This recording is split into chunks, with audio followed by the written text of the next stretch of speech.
Right now, dozens of people are taking part in a tri-state tradition that goes back more than 160 years. And by the end of the day, it'll be thousands of people. 9 on your side's Julie O'Neill is live at the Church of the Immaculata in Mount Adams with today's special message from one of Cincinnati's spiritual leaders. Julie.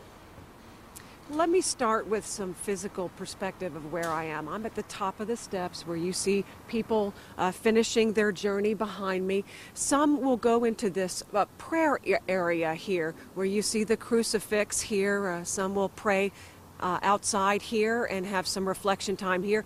Others will go into the church where they can have confession or have some prayer time inside the church. This experience is very personal. Beginning at midnight, people come. Throughout the day, thousands of Christians of all faiths will, as some put it, make the steps. The tradition is that you would say a silent prayer, the rosary or some other prayer or scripture verse on each of the 100 steps. And think about the discipline of that, one step at a time in the wind and cold, climbing up to God's house. This resonates deeply with Christians who come to feel a connection with the suffering of Christ and the crucifixion. Earlier, we asked Bishop Joseph Benzer what his specific message would be on this Good Friday. The message is God is a God of love, God is a God of mercy, and we have a chance to extend God's love and God's mercy to others.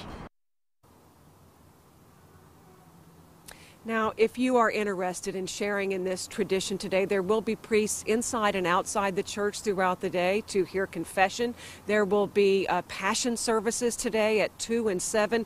And lest I forget, the fish fry from 3 until 7. Live at the Church of the Immaculata on this Good Friday, I'm Julie O'Neill. We'll send it back to you. Julie, thank you. And Pope Francis will also, of course, observe Good Friday during a special Mass at the Vatican. It'll begin noon our time. He will also lead the traditional Stations of the Cross. That tradition dates back to the 18th century and begins at 4. Last year, tens of thousands of people joined Pope Francis in person as he led that procession.